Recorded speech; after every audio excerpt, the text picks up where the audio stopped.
नमस्कार, सत श्री अकाल, आदाब दोस्तों। आप सभी कैसे हो? आशा करता हूं कि आप सभी कुशल मंगल से होंगे। तो दोस्तों, आज विज्ञान इतनी तरक्की कर चुका है कि क्या ही कहने। आज आप घर बैठे बैठे अपने दोस्त या दुश्मन के बारे में सब कुछ पता कर सकते हैं, एक छोटे से कैमरे की मदद से, इंटरनेट के जरिए से।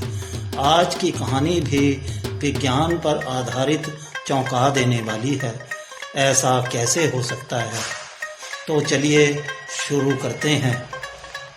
ये दुनिया रहस्यों से भरी हुई है, जिन रहस्यों की अनोखी कहानियां हैं। लेकिन कुछ कहानियां आज की तकनीक को भी चुनौती दे सकती हैं। ऐसी ही अनोखी कहानी है ढोल वाला। एक शहर में एक ढोल वाला रहता था। वह ढोल बजाने में बहुत निपुण था। शहर के अधिकतर कार्यक्रमों में उसे ढोल बजाने का आमंत्रण मिलता था। एक बार एक सॉफ्टवेयर कंपनी में काम कर रहे इंजीनियर लड़के की शादी होने वाली होती है, जिसके लिए ढोल वाले को ढोल बजाने के लिए बुलाया जाता है। शादी बहुत बड़े रईस परिवारों के बीच होती है, इसलिए बहुत बड़े बड़े घर के नामी लोग शादी की दावत में पहुंचते हैं। सभी ढोल नगाड़ों की धुन का लुत्फ उठा रहे होते हैं। ढोल वाला अपनी जबरदस्त संगीत शैली से शादी का माहौल बना देता है, जिससे इंजीनियर बहुत खुश होता है। शादी का कार्यक्रम धूमधाम से संपन्न हो जाता है। इंजीनियर ढोल वाले को अपनी कंपनी में होने वाले एक कार्यक्रम के लिए आमंत्रित करता है और साथ ही उसे कुछ एडवांस रुपया भी देता है। ढोल वाला इतना बड़ा ऑर्डर पाकर बहुत खुश हो जाता है। अगले दिन ढोल वाले को नदी किनारे गणेश विसर्जन के लिए बुलाया जाता है। नदी के घाट में बहुत लोगों की भीड़ इकट्ठा होती है। गणेश जी की बहुत सी मूर्तियां विसर्जित होने आई होती हैं।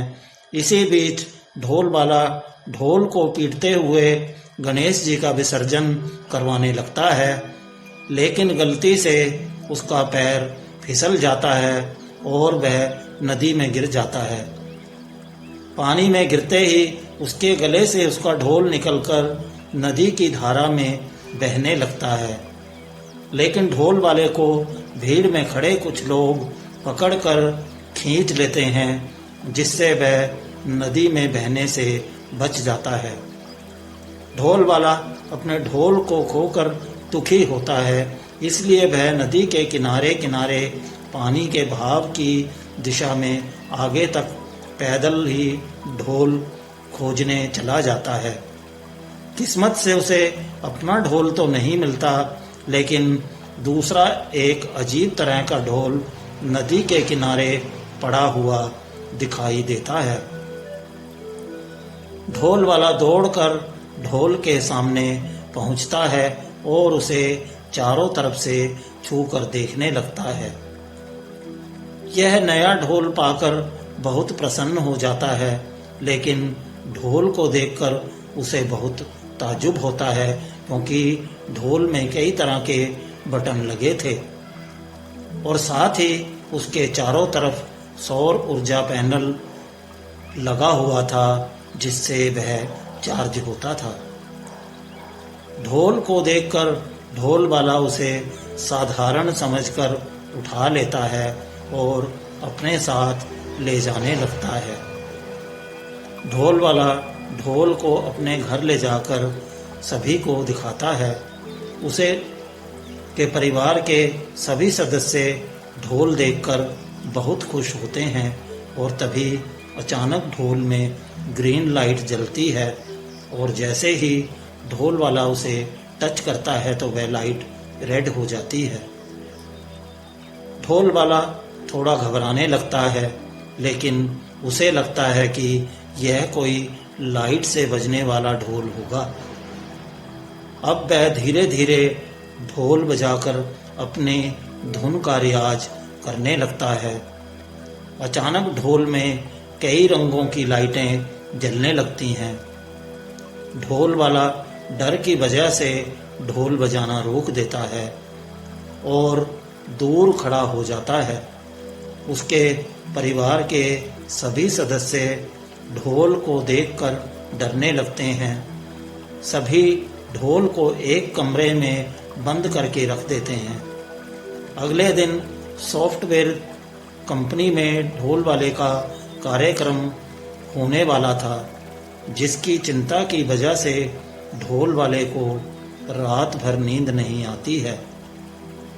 अगले दिन कार्यक्रम में जाने के लिए ढोल वाला वही ढोल ले लेता है जो उसे नदी के किनारे मिला था और सॉफ्टवेयर कंपनी पहुंच जाता है। वहां उसे वही इंजीनियर मिलता है और वह उसे मंच पर जाकर ढोल बजाने को कहता है।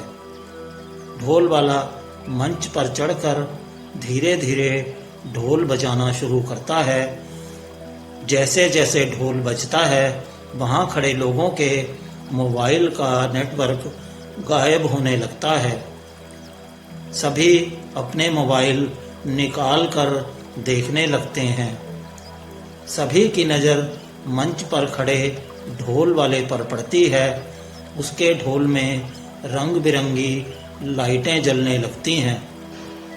लोगों ने ऐसा ढोल पहली बार देखा था, इसलिए सभी उसे बहुत ताज्जुब से देख रहे थे। ढोल की धुन बढ़ती जाती है।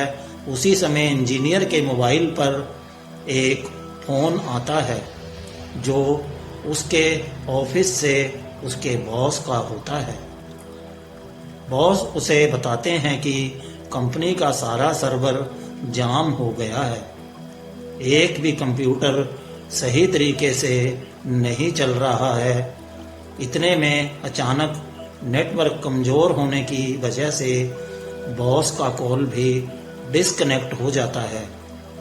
अपने बॉस का कॉल कटते ही इंजीनियर भागते हुए अपने चैम्बर में जाता है और अपने कंप्यूटर को चेक करता है, तो उसे पता चलता है कि उसकी कंपनी में लगे हुए सर्वर को किसी ने अपना सर्वर बना लिया है और उसकी कंपनी के सर्वर में सैटेलाइट की फ्रीक्वेंसी पाई गई है, जिससे लगता है कि शायद सर्वर में अब एलियन का कब्जा है। इंजीनियर अपने बॉस को बताता है कि हमें अभी सारे सर्वर बंद करने होंगे, क्योंकि सर कंपनी के सर्वर पर हमारा कंट्रोल नहीं है। बॉस चल रहे ढोल प्रोग्राम को रोकने का आदेश दे देते हैं। जैसे ही ढोल वाला ढोल बजाना बंद करता है, तो सभी के मोबाइल का नेटवर्क दोबारा आने लगता है और कंपनी के सर्वर में भी सब कुछ चलने लगता है। इंजीनियर को ढोल वाले के ऊपर शक होता है कि उसके हाथ में ढोल था, वह ढोल कम इलेक्ट्रॉनिक मशीन ज़्यादा लग रहा था। इंजीनियर अपने बॉस से ढोल की चर्चा करता है। तभी उसके बॉस ढोल वाले को अपने चैम्बर में बुलाते हैं और जैसे ही उसके ढोल को देखते हैं, वह दंग रह जाते हैं, क्योंकि उन्होंने इंजीनियरिंग का इससे नायाब नमूना आज तक नहीं देखा था।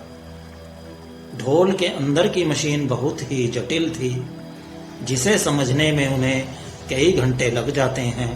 ढोल के परीक्षण के बाद उन्हें पता चलता है कि यह कोई ढोल नहीं बल्कि एलियन का संपर्क साधने का यंत्र है, जिसे डिजिटल फ्रीक्वेंसी की मदद से चलाया जाता है।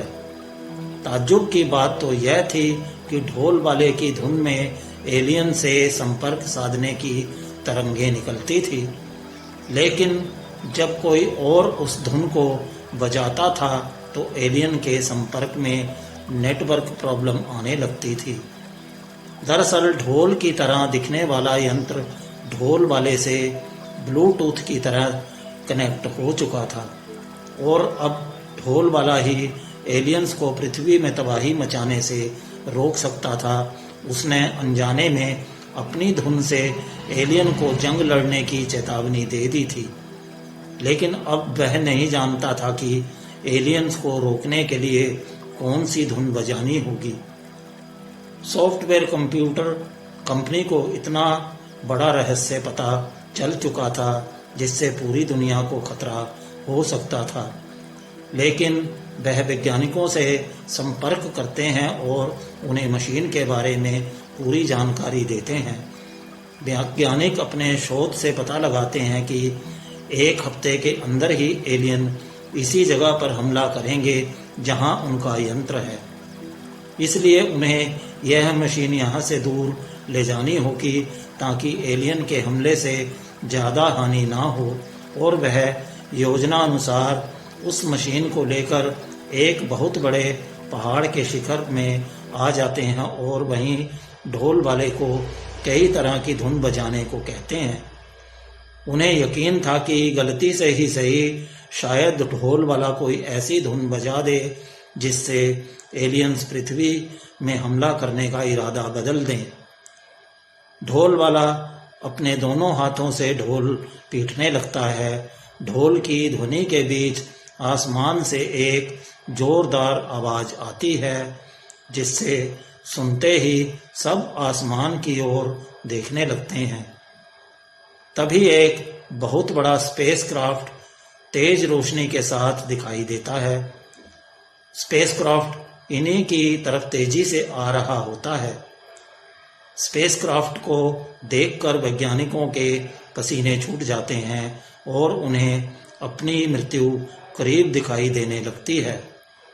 लेकिन जैसे ही स्पेसक्राफ्ट पहाड़ के ऊपर लैंड करता है, उसके अंदर से एलियंस की एक फौज निकलती है। सभी के हाथ में एक से एक हथियार होते हैं जिन्हें देखकर वैज्ञानिक डर जाते हैं।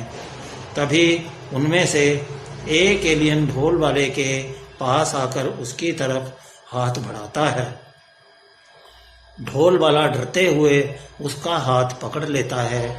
एलियंस अपनी जेब से एक ब्रेसलेट निकालता है और ढोल वाले के हाथ में पहना देता है। ब्रेसलेट में एलियन से बात करने का सिस्टम लगा था। एलियंस ढोल वाले की धुन से खुश होकर उसे अपना फैमिली मेंबर बना लेते हैं और अपना ढोल की तरह दिखने वाला यंत्र अपने साथ लेकर वापस चले जाते हैं। वैज्ञानिक ढोल वाले के हाथ में ब्रेसलेट देखकर दहशत में होते हैं, लेकिन ढोल वाला ब्रेसलेट की सारी कमांड समझ चुका था। यह उन्हें समझाता है कि आप लोग चिंता मत करो, एलियंस हमें कुछ नहीं करेंगे। इस ब्रेसलेट के जरिए मैं उनकी बातें समझ सकता हूँ। दरअसल एलियन ने मानसिक तरंगों के जरिए ब्रेसलेट को चलाने का तरीका ढोल वाले को सिखा दिया था। ढोल वाला अब एक महत्वपूर्ण इंसान था। वैज्ञानिक ढोल वाले को सम्मान के साथ उसके घर भेजते हैं और उसे एलियन से जुड़ी हुई रिसर्च टीम में शामिल होने का अवसर देते हैं। ढोल वाले की किस्मत बदल चुकी थी। अब वह स्पेस रिसर्च सेंटर का एक ऐसा वैज्ञानिक बन चुका था जो एलियन से सीधे उन्हीं की भाषा में बात कर सकता था। इसी के साथ अनोखी कहानी खत्म हो जाती है। तो दोस्तों, देखा आपने, आज साइंस इतनी तरक्की कर चुका है कि कुछ भी संभव है। चाहे फिर कोई ढोल वाला हो या कोई बैंड मास्टर, किसी को भी अपने वश में कर लो। तो दोस्तों, आशा करता हूँ कि आज की ये छोटी सी कहानी पसंद आई है तो वीडियो को लाइक, शेयर, कमेंट के साथ चैनल को सब्सक्राइब जरूर कर लें और साथ ही घंटी को भी बजा दें। आपकी अति कृपा होगी। तो मिलते हैं एक और कहानी वीडियो के साथ। तब तक के लिए नमस्कार, सत श्री अकाल, आदाब, जय हिंद।